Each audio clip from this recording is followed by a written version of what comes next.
Welcome to another episode of the Plasma is Life podcast. I'm Anita Brikman, President and CEO of the Plasma Protein Therapeutics Association. And today we're exploring the reasons why people donate plasma, the unique process involved in transforming that donation into critical medicines, and the impact donors have on patients in need. I'm joined today by Jeff Gruenglas, the Executive Director of Government Affairs, Health Policy, and Scientific Communications at ADMA Biologics. We're going to see if he lives up to that title. We just finished a site visit at ADMA's facility here in Boca Raton, Florida. Jeff, all kidding aside, what an incredible experience. Thank you for joining me today and for giving me and my team a tour of ADMA. Absolutely. Thank you, Anita, for having me here. I'm thrilled to be here with you. I'm also so happy that you're able to meet many of the ADMA employees that are committed daily to helping patients who rely on life-saving plasma-derived therapies. Similar to other manufacturers, ADMA employs an FDA-approved, highly controlled process for manufacturing source-donated plasma into medicines that are truly critical for patients who have life-threatening conditions. Wow, highly controlled, highly regulated. We saw evidence of that today. Let's start with the basics. What is plasma? Let's talk about the donation process and why it is so valuable in creating these life-saving and life-changing therapies. Well, I am glad you asked that because I never get tired of talking about it. As most of us know, plasma makes up 55% of our blood. The proteins in plasma regulate many of the body's functions.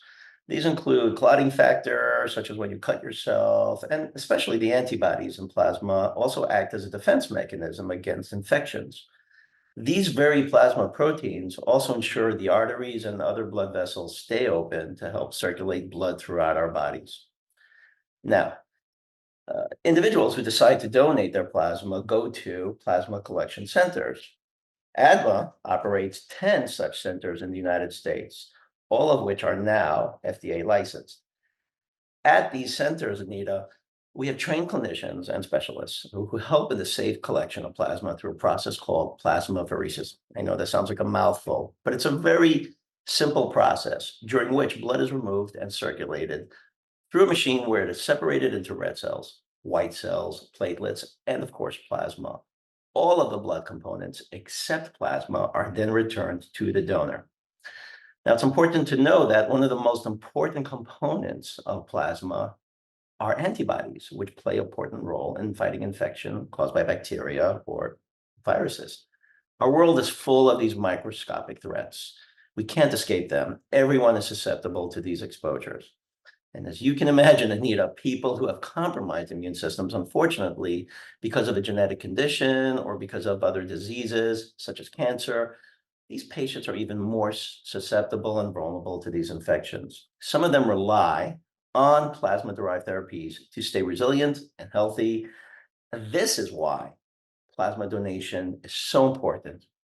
And it's not just one round of these therapies, right, Jeff? These individuals may need infusions of these plasma-derived therapies for a lifetime. Absolutely. They rely on it every day to survive, and without it, they are at risk of infections, they're at risk of harm, and we want to make sure that they can stay safe.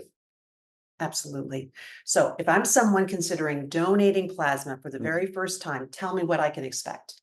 Well, I'm going to start off by saying it's really not that different from what you're used to from donating blood. Everyone interested in being a donor is welcome to visit a center where you're initially screened to see if you're eligible.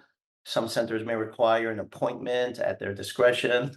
The most important thing to us and to every plasma donation center is safety. First-time donors are required to complete a health history questionnaire. We verify ID. There's a blood test involved, and donors are required to pass a brief physical exam before they can even proceed to the actual plasma donation process. Now, once this is done, after eligibility screening, donors are assigned to a station where they begin the plasma donation step. The entire plasma donation process can take on average anywhere between, I'd say, 1 and 2 hours. Subsequent visits may take anywhere from 50 to 90 minutes, but all this is conducted, especially under the supervision of a qualified healthcare professional, which is on-site each of our plasma donation centers. Each donor's experience truly varies. No two experiences will be the same, but they all play a vital role in saving lives at the end of the day. It's important to know that plasma can be donated safely up to 2 times in a 7-day period. Because this is somewhat time intensive, plasma donation centers like ADMA's offer compensation for donors' time and their commitments. So we're talking about 1 to 2 hours for that first donation, 50 to 90 minutes for subsequent donations. So that can be a little longer than donating blood. So there's time and commitment involved here. And you raised this issue of compensation for that time and commitment. There are sometimes misconceptions that donors are only motivated by monetary compensation. Is that the reality, Jeff? It's a great question, and it is a topic that is discussed widely. While it's important that plasma donors are recognized and compensated for their time, that isn't the only thing that brings them through our doors, Anita. There are several categories of donors. There are those who may be compensated for their time. There are those who are truly driven by altruism alone. And there are those who simply have personal connections to plasma's life-saving potential.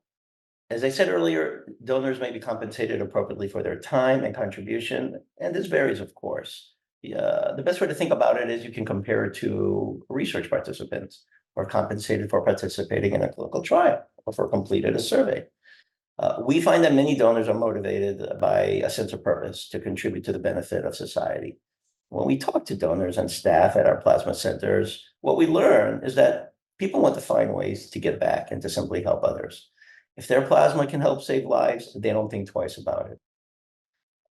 As I mentioned earlier, another group of donors that shouldn't come as a surprise or be overlooked have personal reasons for donating. Many of these individuals share stories of losing a loved one during COVID-19, for example, or knowing someone in their life who relies on life-sustaining plasma-derived therapies.